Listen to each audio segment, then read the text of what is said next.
ఈ మధ్య కాలంలో న్యూస్ చూస్తే ఒక మాట మళ్ళీ మళ్ళీ వినిపిస్తుంటుంది, రూపీ బలహీనపడుతుంది అని. అయితే ఒక ప్రశ్న, రూపీ బలహీనపడడం అంటే దేశం బలహీనం అవుతుందా, లేదా ఇది మన డబ్బు వ్యవస్థలో సహజంగా జరిగే ప్రక్రియనా? ఈ వీడియోలో భయం లేదు, బ్లేమ్ లేదు, కేవలం సిస్టమ్ లాజిక్ తో రూపీ విలువ ఎందుకు పడిపోతుందో స్టెప్ బై స్టెప్ చూద్దాం.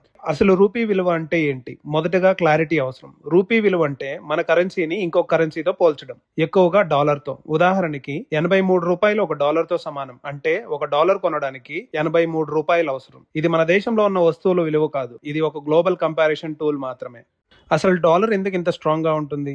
డాలర్ స్ట్రాంగ్ గా ఉండడానికి 3 ప్రధాన కారణాలు ఉన్నాయి. 1 ప్రపంచ వ్యాపారం, 2 గ్లోబల్ రిజర్వ్ కరెన్సీ, 3 డిమాండ్. మొదటగా ప్రపంచ వ్యాపారం. ఒక దేశం ఇంకో దేశం నుంచి వస్తువులు దిగుమతి చేసుకోవాలంటే అది డాలర్స్ లోనే కొనాలి. 2 గ్లోబల్ రిజర్వ్ కరెన్సీ. ప్రపంచ దేశాలు డాలర్ ను నిల్వ చేసుకుంటాయి, ఎందుకంటే దేశాల మధ్య వ్యాపారం డాలర్స్ లోనే చేయాలి, అందుకే డాలర్ ను నిల్వ చేసుకుంటాయి. 3 డిమాండ్. ప్రపంచానికి డాలర్ కావాలి, ఎందుకంటే కామన్ ట్రేడ్ డాలర్ మీద ఆధారపడి ఉంటుంది, అందుకే డాలర్ ను నిల్వ చేసుకుంటాయి. కాబట్టి దేశాల మధ్య డాలర్ కొనడానికి పోటీ ఉంటుంది, దానివల్ల డాలర్ కి డిమాండ్ ఎక్కువ ఉంటుంది, అందువల్లనే డాలర్ స్ట్రాంగ్ గా ఉంటుంది. కానీ ప్రపంచానికి రూపీ అవసరం లేదు, ఎందుకంటే ప్రపంచ దేశాల మధ్య ట్రేడ్ రూపీస్ లో జరగదు కాబట్టి. డిమాండ్ ఎక్కువైతే ఏ వస్తువుకైనా విలువ పెరుగుతుంది, ఇదే డాలర్ శక్తి వెనుక ఉన్న నిజం.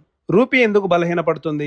ఇక్కడే అసలు లాజిక్ ఉంది. భారతదేశం నూనె ఇంపోర్ట్ చేస్తుంది, టెక్నాలజీ ఇంపోర్ట్ చేస్తుంది, గోల్డ్ ఇంపోర్ట్ చేస్తుంది. ఇవన్నీ డాలర్స్ లోనే చెల్లించాలి. దాంతో ఏమవుతుంది? డాలర్ కి డిమాండ్ పెరుగుతుంది, రూపీ మీద ఒత్తిడి పెరుగుతుంది. ఇదే ట్రేడ్ డెఫిసిట్. అంటే మనం కొనేది ఎక్కువ, అమ్మేది తక్కువ.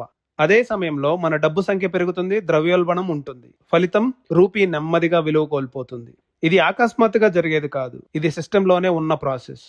ఇది మన జీవితం మీద ఎటువంటి ప్రభావం చూపిస్తుంది? రూపీ బలహీనపడటం అంటే న్యూస్ లో కనిపించే నంబర్ మాత్రమే కాదు, దాని ప్రభావం మన జీవితంలో ఇలా పడుతుంది. పెట్రోల్ ఖరీదవుతుంది, మొబైల్ ల్యాప్టాప్లు ఖరీదవుతాయి, మందులు ఖరీదవుతాయి, విదేశీ చదువులు ఖరీదవుతుంది. కానీ మన జీతం అంత వేగంగా పెరగదు. అందుకే డబ్బు ఉన్నా సౌకర్యం తగ్గుతున్నట్టు అనిపిస్తుంటుంది. ఇంకో ముఖ్యమైన విషయం ఏంటంటే, అమెరికా వడ్డీ రేట్లు పెరిగితే ప్రపంచ డబ్బు అక్కడికి వెళ్ళిపోతుంది, ఎందుకంటే అక్కడ రిటర్న్స్ ఎక్కువ, అక్కడ రిస్క్ తక్కువ. దాంతో మన దేశం నుంచి డబ్బు బయటకు వెళ్ళిపోతుంది. ఇది కూడా రూపీపై ఒత్తిడి పెంచుతుంది.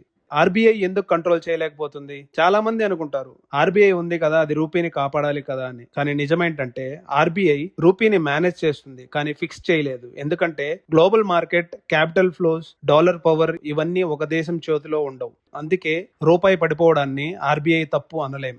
ఇదేమీ కొత్త సమస్య కాదు. 1990లో 18 రూపాయలు ఒక డాలర్ తో సమానం, 2000లో 45 రూపాయలు ఒక డాలర్ తో సమానం, అదే ఈ రోజు 83 రూపాయలు ఒక డాలర్ తో సమానం. ఇది ఒక్క రోజులో జరిగిన పతనం కాదు, ఇది దీర్ఘకాలిక ట్రెండ్. ప్రభుత్వాలు మారాయి, పార్టీలు మారాయి, కానీ సిస్టమ్ ట్రెండ్ మాత్రం మారలేదు. రూపీ బలహీనపడితే లాభపడే వాళ్ళు ఎవరు? ఒక విషయం స్పష్టంగా చెప్పాలి, రూపీ బలహీనపడటం అందరికీ నష్టం కాదు, లాభపడే వాళ్ళు కూడా ఉన్నారు. ఐటీ కంపెనీలు, ఫార్మా ఎగుమతులు, ఎక్స్పోర్ట్స్ బిజినెస్లు. కానీ ఈ లాభం సాధారణ ఉద్యోగికి వెంటనే చేరదు, అందుకే సిస్టమ్ లాభం ప్రజలకు నెమ్మదిగా మాత్రమే కనిపిస్తుంది. Inflation versus rupee clarity. చాలా మంది రెండింటిని ఒకటే అనుకుంటారు, కానీ వేరు వేరు. ఇన్ఫ్లేషన్ అంటే మన దేశంలో ధరలు పెరగడం, రూపీ ఫాల్ అంటే ప్రపంచంతో పోలిస్తే మన డబ్బు విలువ తగ్గడం. ఇవి రెండు వేరే వేరే అయినా ఒకదానికి ఒకటి ప్రభావితం చేస్తాయి. రూపీ బలహీనపడడం అంటే దేశం ఫెయిల్ అవ్వడం కాదు, కానీ ఒక నిజం, సేవ్ చేసిన డబ్బు కాలక్రమంలో శక్తి కోల్పోతుంది. ఇది భయం కాదు, ఇది డిజైన్. అందుకే డబ్బు వ్యవస్థను అర్థం చేసుకోవడం చాలా ముఖ్యం. ఇలాంటి మరెన్నో విషయాలు తెలుసుకోవాలనుకుంటే ఛానల్ సబ్స్క్రైబ్ చేసుకోండి.